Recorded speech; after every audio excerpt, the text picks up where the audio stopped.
Pandap merupakan makanan khas Kabupaten Pesisir Barat Krui.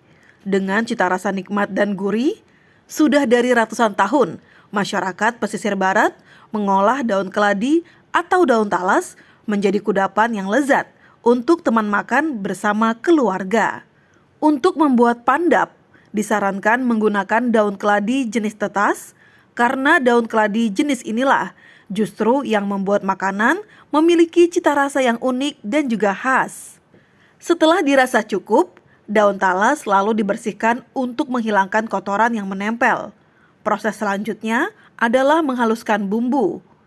Bumbu yang dihaluskan terdiri dari laos, jahe, kunyit, batang serai, lada, ketumbar, bawang merah, bawang putih, kelapa parut, dan yang terpenting adalah asam kandis. Setelah itu, bumbu yang sudah dihaluskan dimasukkan ke dalam gulungan daun talas secukupnya. Kemudian, semua bahan yang telah dicampur dengan merata tadi dibungkus seperti membuat pepes dan diikat dengan tali serat rami agar saat direbus tidak berantakan. Setelah siap, pandap kemudian direbus menggunakan api dari kayu bakar. Proses perebusan pandap memakan waktu hingga 8 jam lamanya agar pandap yang dihasilkan matang sempurna dan memiliki cita rasa yang lezat. Jika dirasa sudah matang, angkat pandap lalu tiriskan. Sekarang, pandap sudah siap untuk dijual atau dihidangkan untuk dijadikan sebagai lauk makanan bersama keluarga. Tak hanya mempertahankan makanan pandap tetap lestari, keluarga Bapak Vilkan dan Ibu Sulastri menggantungkan kehidupannya dengan berjualan pandap sejak puluhan tahun. Bahkan mereka bisa menyekolahkan keempat anaknya sampai lulus SMA dan perguruan tinggi. Diketahui Pekon Penggawa 5, Kecamatan Waikerwi, Kabupaten Pesisir Barat, merupakan sentra pengolah makanan pandap. Sedikitnya ada 4 pembuat makanan berbahan daun talas menjadi makanan yang menjadi menu wajib masyarakat Krui ini. Sudah berapa lama Pak buat produksi pandap? 20 tahun. Produksi per hari bisa sampai berapa bungkus Pak? Ya kalau per harinya rata-rata 100 biji. Kalau kita jual sama orang biasa beli untuk makan itu 2.500 per biji. Tapi kalau kita jual dengan pedagang, kita jual dengan harga 2.500 kelebihan buat dia. Pedagang keliling. Itu paling banyak kita 100 bungkus per hari? 100 per hari lah. Kita pukul rata-rata 100 per hari.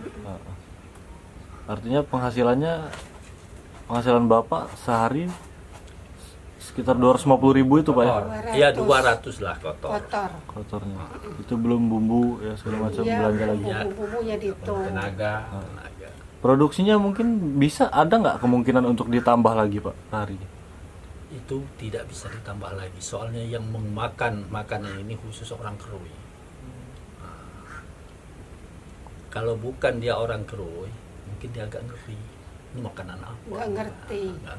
Iya. Sudah pernah kita coba jual keluar Pak? Tawarkan keluar mungkin? Kita jual ke keluar sudah sering Pak, sampai di Bogor, Tangerang. Namun yang beli di situ orang Krui, yang merantau di sana. Di bawahnya. Memang ada yang pesan setiap bulan itu 1 kali 100 biji gitu kan. Udah tunggu 1 bulan lagi baru 100 biji lagi gitu kita open. Dia jual sama orang Krui juga yang beli. Lah. Penghasilan Bapak sehari ini cuma dari pandap inilah Pak? Iya, dari pandap inilah. Cukup segitu Pak? Alhamdulillah Ya, cukup-cukupin. Dek. Selama kurang lebih 20 tahun itu kan Bapak pasti ada anak ya sebelumnya. Iya. Mungkin menghidupi anak juga, itu cukup Pak untuk menghidupi anak juga? Alhamdulillah cukup. Anak 4 udah tamat. Oh, artinya dari hasil pandap ini Iya. sudah 4 anak Iya. lulus sekolah? Lulus SMA semua. Cuman 1 yang di universitas dulu. Selesai juga Pak? Alhamdulillah selesai. Harapannya apa Pak? Ya untuk modalin lah biaya pertama. Modalin, kalau gitu. itu Seperti- Bapak pemerintah mau Bantu. Seperti ini kan kalau nggak di kebun kita nggak dapat, kita nggak bisa berduduk setiap hari. Makanya kita yang ngebon itu kita harus beri jaminan. Kadang-kadang kita beliin kurit itu buat dia itu. Kadang-kadang kita beliin pupuk gitu kan. Ya maksudnya kan untuk alat peralatan seperti modal sedikit gitu, untuk beli kayu bakarnya, untuk pancinya. Ini kan nggak pesan Pak, nggak ada jualan ginian kalau nggak Iya, kita kalau pesan. nggak pesan. Sementara itu, Kepala Pekon setempat, Tommy Yusuf, mengatakan Pandap menjadi produk UMKM unggulan di desanya.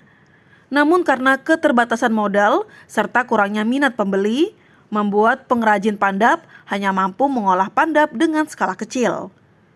Ia berharap kepada pemerintah agar berkenan memberikan bantuan kepada pelaku pengrajin Pandap di desanya, agar makanan tradisional khas daerahnya tidak punah dan tetap lestari. Untuk di Pekon Penggawa 5 ini kurang lebih ada 4 pengrajin usaha Pandap makanan tradisional ini, ada 4 keluarga. Ya, dari situ juga produksinya juga tidak terlalu banyak karena makanan tersebut hanya dikonsumsi untuk wilayah sekitar masyarakat sini. Nah, jadi Pandap juga ini ada juga dari pihak Pekon untuk melestarikannya dengan cara untuk membantu pemasarannya, terutama memperkenalkan kepada masyarakat luar.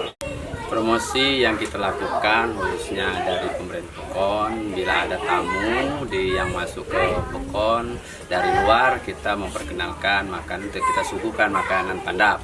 Dan untuk di acara-acara di kabupaten, kadang-kadang juga kita ada Krui Fair. Nah, di situ juga ada pameran, kita bisa mempromosikannya juga. Nah, untuk makanan ini dipromosikan, kita berusaha mempromosikannya kepada masyarakat luar daerah Provinsi Barat agar mereka mengerti dan tahu seperti apa dari pembuatan, penyajian dan rasa Pandap itu seperti apa. Seperti itu. Dari pesisir barat, Vicky Dananda, CTV Sumatera melaporkan.